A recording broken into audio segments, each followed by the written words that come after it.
Hello mga guys, mga suki, hello mga kaisip. So, bago ako mag-start, shout out ka pala sa aking mga suki dyan sa San Vicente, Gumaca, Quezon at sa mga taga-ibang lugar na dumarayo lang sa San Vicente po ng San Vicente at bumibili na rin sa akin ng gulay. Shout out sa inyo lahat guys. Maligayang Pasko at manigong bagong taon. Mabuhay po tayo lahat.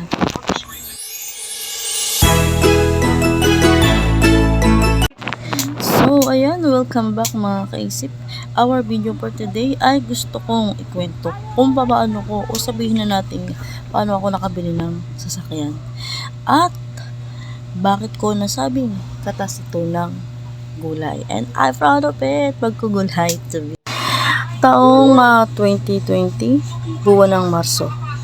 Kung naaalala ninyo, hindi ko masabing swerte ba o malas ang panahong iyon kasi pandemic yun. Kung para sa iba, yun ang taon at araw na ayaw niyang balikan dahil sa sobrang hirap. Nandyan ang mawalan ka ng trabaho, mawalan ka ng kita, at higit sa lahat bawal lumabas ng bahay at pahirapan talagang kumita ng pera. Halos lahat ay gipit at talagang tagutom. At danas na danas ko rin yan, lalo na't 5 pa yung aking anak at sobrang hirap talaga ng panahong iyon. At sabay din kaming nagkasakit ng pamilya ko dahil sa COVID-19. Buti na lang at laking pasasalamat ko at napasali ako sa tinatawag na PORPIS o Pantawid Pamilya Pilipino Program. At nang time na yun, gipit kami, ay nagbigay ang gobyerno ng financial na tulong at nakatanggap kami noon ng 3,000 pesos. At dahil sa kagustuhan kong ayaw itong maubos ng utay-utay, nakipagsapalaran ako. Sumama, lumabas ng bahay upang mamili ng gulay sa halagang 3,000 pesos. Dahil bawal lumabas, napilitan akong magpaturok ng vaccine. Aray, kahit masakit, walang magagawa, kailangan para sa pamilya. Para lamang makalabas at makipagsapalaran sa labas at maglako ng gulay bahay-bahay.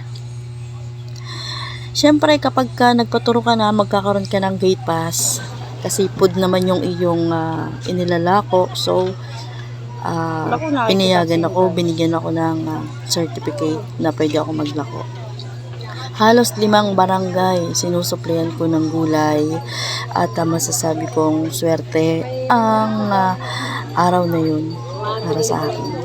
At dahil walang pasok, walang gasinong kagastusan, kundi bigas, asukal, tinapay, kape, at ulam lang.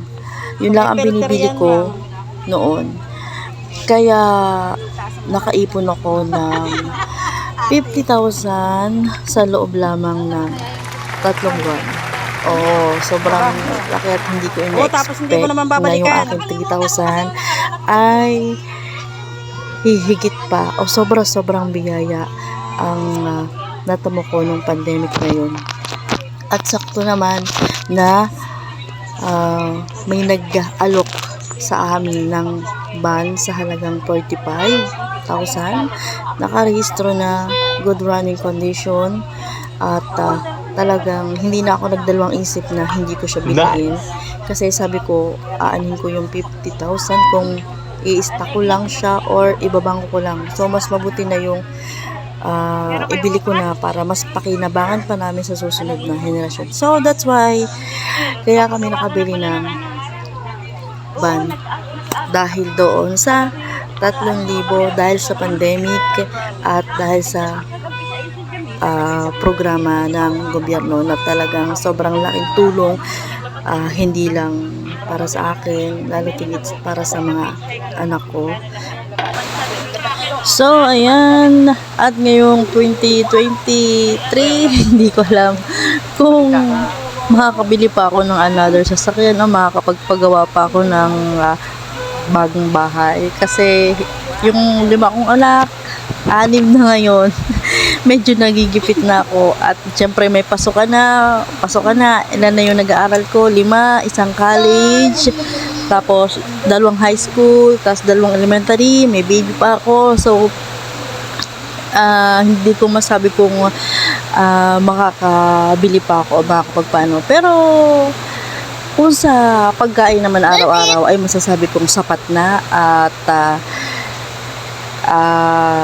yun, basta.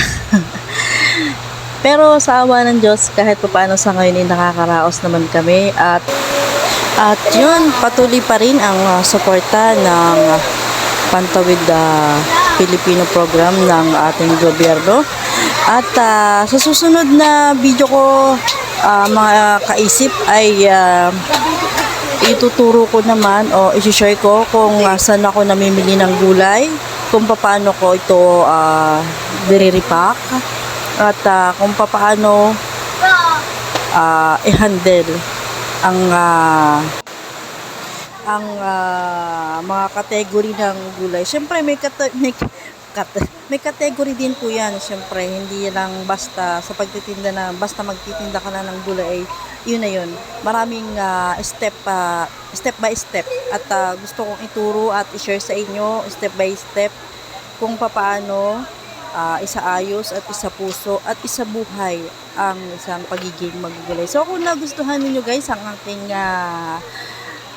programa aking kwento, sana ay mag-subscribe kayo at i-click nyo na rin ang notification bell para naman updated kayo sa inyong inang magugulay.